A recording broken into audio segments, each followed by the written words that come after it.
دیده 15 سال دیگر ما میبینیم خالم میبینه میگه ای ایجاد ما پپلین داشتم همون روز هوا گرم بود ما پنبخ ما نپوشیدم پپلین نپوشیدم کرتای چی نه اما میگه کرتای چی نپوشیدم الان این روزا میمونه اگر شوکه نباشه هیچ نمیمونه دیگر ما نمیبینیم برای ما با کسا خشوانین در خاک بودم بم رو خدا در خونتون توی شوا یک برنده در توی میبره رنگی ما یک بلندش که سلام یک کیسه که در خونه همسایه میمونش تگیده از همه میگه که همین برنده کسی باشه برنده زور بوده آوازش مرغوله دار بوده یک میگه قشلو قپر میکنه و چش همینش تگیده میگه خلای میمون این برنده بچه ما یک گفته است یک هیو چید یک میگه یکش دو نمیشه برای یکی ما دو شما سه شما چهار شما 5 شود با تو 5 شود ما همون مخلص بله چی میگن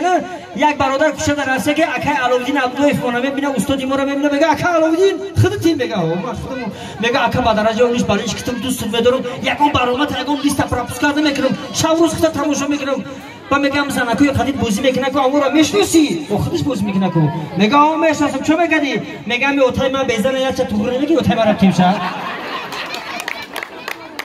میگه آقا من خودم من جگرات برزه و من خودم پروژه که مرخ بگیرم انا کفام میسیم کم تر کفام میسیم من بارگر از اون یکی عبیدالله جان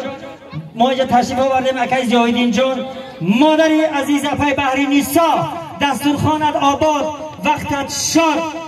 انا می دادری من داماد خدا شوند فرزندار در این دهه این دیار با خاصی پروردگار هممون باشیم بیدار در خانه ما و شما کاشود توی بسیار حافظی بلبل صفت آیت خیریدین بازار این مردکی به آزار دای مردم انتظار این آمد با خاص پروردگار ای امی ساعتی چار استاد سیمامین بازار این بلبل خوشخوان است مشهور در جهان است زیبی همه میدان است زیبی همه بستان است امروز در خطان است حاجی خیریدین مهمان است کنی قزک خطانی در این عین جوانی سرا ای بلبل خوشخوان برار آواز خود از جان بزن در بزم ما چه چه در آوازت شوم قربان قریب 3 عصر شد که استاد خیریدین بازار استاد ظفر ایوبی سنگری میرزایف هنرنمایی میکنن چی جنگای را پشتی سر کردن چی جان فدایی کردن برای مردم تاجیک صنعتکار مردم فقط توی تماشا خرسندی را میپروره ما فقط میخوایم در درگاه خاندان خرسندی باشه ما هنرمندا بریم خدمت کنیم توی تماشا کنیم برای می خوشبختانه خیریدین بازار این مردی به آزار چندین سال شد برای مردم تاجیک خدمت میکند ما همینجا در اومد توی دو تره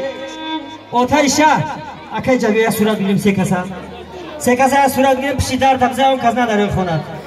اکی زیادی بعد اومدم فرامدم رو حسن جان خوش آمدیم تو اکی خوش باشی گومه ترسم که همین خیریدین بازار با در توی خودم دیر کرده بود 3 ساعت با دیر نکنه مکتوب اکا او وقتا خیریدین بازار یه روز 8 تا توی دوش اسپید نمیکرد حالا شکرانه که 2 ساعت تکیش نه یه روز 5 توی هم میگیره 3 ساعتی اسپید میکنه ساعت 12 شب خونه خطایه خوشبختانه اینا با بر وقت ترک اومده اکا شما مردی خدا داد است دست دیتون کشوده است این اومدن این خدای مردم سرجم شدیم توی تماشا خرسندی کردیم بار دیگر عبیدالله جان زینده باشیم ماشین زوادید که هیچ کنه فهمه چیز نگره میگریزیم جدا پسته خورده دادر جان و تایر جان نوبختی و نوشادی نوخانه مبارک باد این طالع فیروز و فرزانه مبارک باد از بخت جوان شاد و از دولت عشق آباد این جان جوانت را عروسی نازنینت به این خانه این گل عروس خوش آمدید این خانه و در بر شما مبارک باد بار دیگر همه میمونایی که از دور و نزدیک از سر دوشنبه از خفتان از کلاب آمدن خوش آمده توی مبارک باشد از اون اکی زیادین جان دست اولم فکر کرد این اکی زیادین میگه مرحبا ای دوستانی خوشتر از جان مرحبا بر شب خرسندی دوستان بستان مرحبا بشنوید ترانه های سازی خیریدینی بازار بار دیگر خوش آمدید 100,000 بار مرحبا مرحبا مرحبا مرحبا یک حسن بزنیم خیریدینی بازار ترانه میداند بسیار میسره در وصف یار نگهبانتان پروردگار سلامت باشید زنده باشید برای همه دوستی ما یک قصه که قرغن شود زنده باشید بهترین سخنها بهترین شعرها زنده باشید